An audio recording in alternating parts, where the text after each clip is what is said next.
सर्वोच्च न्यायालय के द्वारा पैतृक संपत्ति को लेकर ऐसा फैसला दिया गया कि आप भी सुनेंगे तो हैरान रह जाएंगे।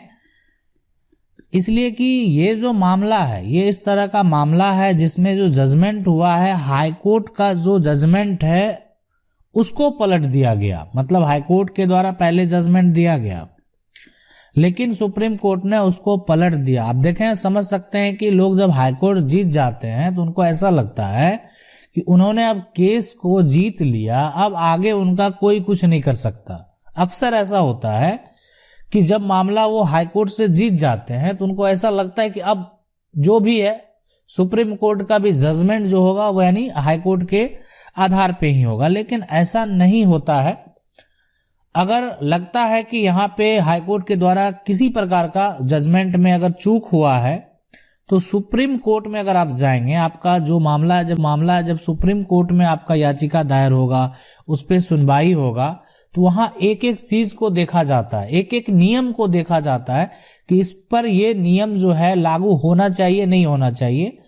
और सबसे बड़ी बात है कि सुप्रीम कोर्ट में जो एक बार जजमेंट दे दिया जाता है ना, तो वहां पे समझ लीजिए कि वो एक तरह का कानून बन जाता है।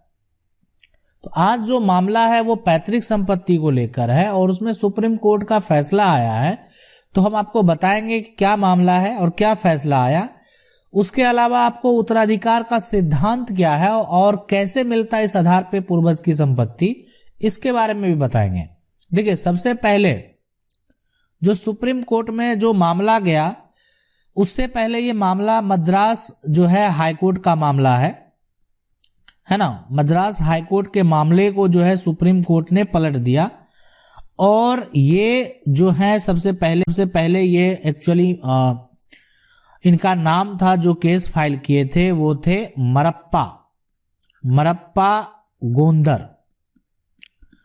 अब जो है आपको जजमेंट अगर आप देखना है तो वो भी हम आपको आगे बताएंगे किस तरीके से आप जजमेंट को देख सकते हैं, पूरा जजमेंट का जो है इंफॉर्मेशन ले सकते हैं। तो इनका जो एक तरह से इनका देहांत हो गया 1949 में ही। आप समझ सकते हैं कि देश जब आजाद हुआ उसके कुछ समय बाद, दो साल बाद इनका देहांत हो गया। और इनकी जो बेटी है, इनका बेटी का नाम था कुपाई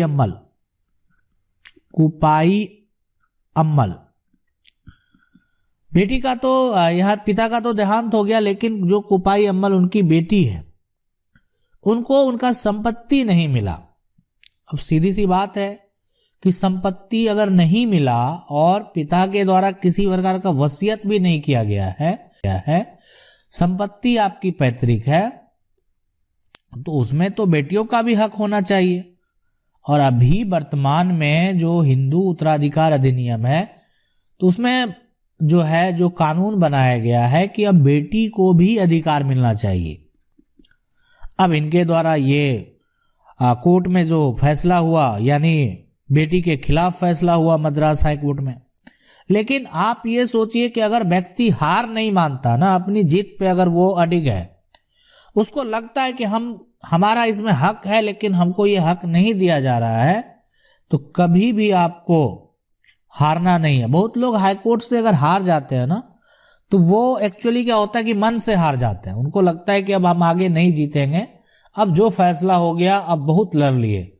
लेकिन असली लड़ाई तब तक लड़ी जाती है जब तक उसका अंतिम निर्णय नहीं हो और आपको लगता है कि आप सही हैं अपने जगह पे, तो आप अपने हक के लिए जरूर लड़ें। अगर आपको इंसाफ नहीं मिला है तो आपको जरूर इंसाफ मिलेगा।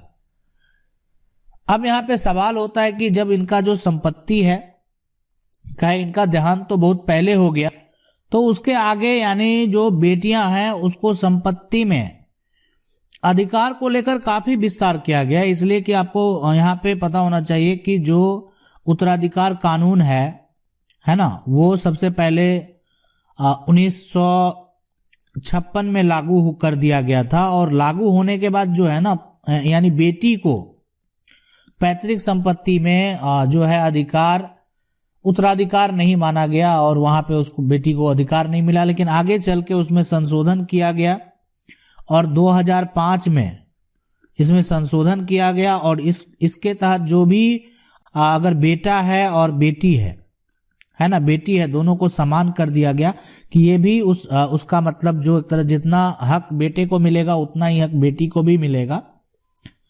अब आगे जो है इस पे बहुत सारे जजमेंट भी हुए जो कि बेटी के पक्ष में हुए। अगर बेटी संपत्ति लेना चाहती है तो वो उसके लिए स्वतंत्र है, वो अपने पिता की संपत्ति में आसानी से अपना हक ले सकती है, ऐसा हमारे देश में कानून है। लेकिन यहाँ पे तो 1956 में जो है ये कानून लागू हुआ, लेकिन इनकी पिता की मृत्यु 1949 में हो गई। तो ये जो सुप्रीम कोर्ट का जजमेंट है, तो इससे अब ये साफ जाहिर होता है, ये तो ताजा फैसला है, और इसमें यह पक्का कर दिया गया कि जो पैतृक संपत्ति है, तो अगर 1956 से पहले पैतृक संपत्ति है तो 19 से भी अगर पिता की मृत्यु हुई है और पिता के द्वारा या अन्य किसी के द्वारा किसी भी प्रकार का वसीयत नहीं तैयार किया गया है, तो बेटी को, है ना, बेटी को, बेटे को, दोनों को बराबर अधिकार होगा उस पैतृक संपत्ति पे। मतलब अगर कानूनन बेटी चाहे, ठीक है, या बेटी के वंशज चाहे, तो वो अपने जो उनके पूर्वज हैं उनके संपत्ति, अगर पैतृक संपत्ति है तो उसमें वो अधिकार ले सकते हैं। ये जजमेंट से आप ये समझ सकते हैं कि ये इनकी मृत्यु 1949 में ही हो गई। और हमारे देश में जो कानून सबसे पहले, ये संशोधन वाला कानून नहीं है, ये हिंदू उत्तराधिकार अधिनियम वाला कानून है जो कि 1956 में लागू हुआ। तो यहां पे अगर अब 1956 के पहले भी मृत्यु हुई है तो अभी जजमेंट हुआ सुप्रीम कोर्ट का। अगर अब कोई ऐसा चाहे, उनको अपने जो पैतृक संपत्ति है, पूर्वज से प्राप्त संपत्ति है, पूर्वज की संपत्ति है, अगर लेना चाहे तो वो ले सकती है। ये है हमारे देश में कानून। अब इस कानून से अभी वर्तमान में जो हो रहा है, आपकी क्या राय है वो आप हमें कमेंट में बता सकते हैं। कि हो सकता है कि हर लोगों की एक डिफरेंट राय होती है, लेकिन अभी वर्तमान में हमारे देश में जो कानून लागू है हम उसके बारे में बात कर रहे हैं। और जो जजमेंट हो रहे हैं, जो कोर्ट में जजमेंट हो रहे हैं, भले ही बहुत लोग ऐसे हैं जो सिविल न्यायालय से हार जा रहे हैं, जो डिस्ट्रिक्ट न्यायालय है वहां हार जा रहे हैं, हाई कोर्ट में जो फैसला है वहां हार जा रहे हैं, लेकिन यहाँ पे इनके बाद इनके द्वारा सुप्रीम कोर्ट भी इन्होंने गए और इनका जो जजमेंट हुआ वो सुप्रीम कोर्ट में हुआ। अब तो इसके ऊपर कुछ है नहीं, अब तो एक बार जो जजमेंट हो गया वो मान्य होगा। अब ये है पूरा मामला। लेकिन अब आगे हम आपको जो है उत्तराधिकार का सिद्धांत जो है उसके बारे में एक बार बात करते हैं। तो उत्तराधिकार का जो सिद्धांत है, उस सिद्धांत को पहले समझते हैं।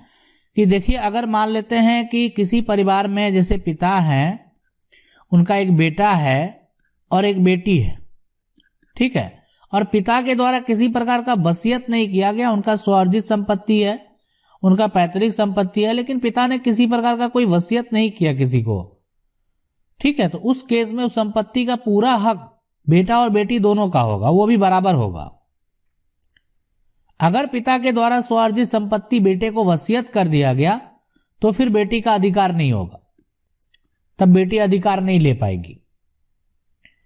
लेकिन जो उत्तराधिकार का सिद्धांत है कि अगर मान लेते हैं कि पिता हैं, उनके जितने भी बच्चे हैं, जितने भी वंशज हैं, वो उनकी मृत्यु के बाद उस संपत्ति के हकदार वही होंगे, ना कि उनके कोई सगे संबंधी हो जाएंगे, भाई हो जाएंगे, ऐसा नहीं होंगे। लेकिन अगर कोई ऐसा व्यक्ति है जिनका मान लेते हैं कि कोई बच्चा नहीं है, दो लोग हैं वो, लेकिन उनके बच्चे नहीं है, कोई उत्तराधिकार नहीं है, उस केस में अगर उनके पिता जीवित हैं तो पिता उस संपत्ति के हकदार होंगे, भाई उस संपत्ति के हकदार होंगे और कोई नहीं होगा। ऐसा नहीं कि कोई ससुराल वाला जो है यानी उसका या और कोई फैमिली वाला उसका संपत्ति का हकदार होगा, बिल्कुल नहीं होगा। उनके जो भाई हैं, उनके जो सगे संबंधी में भाई है, बहन है, वो उस संपत्ति के हिस्सेदार होंगे, अन्य कोई व्यक्ति नहीं होगा उसका, अगर वंशज नहीं है। हाँ, लेकिन अगर वंशज नहीं है, अगर किसी को वो वसीयत कर देते हैं, किसी को संपत्ति वो एक तरह से रजिस्टर कर देते हैं, तो उस केस में फिर उसका जो है उनको पूरा मालिकाना हक है उस संपत्ति, पूरा मालिकाना हक है उस संपत्ति का, वो किसी को दे सकते हैं, वो उसके लिए स्वतंत्र है।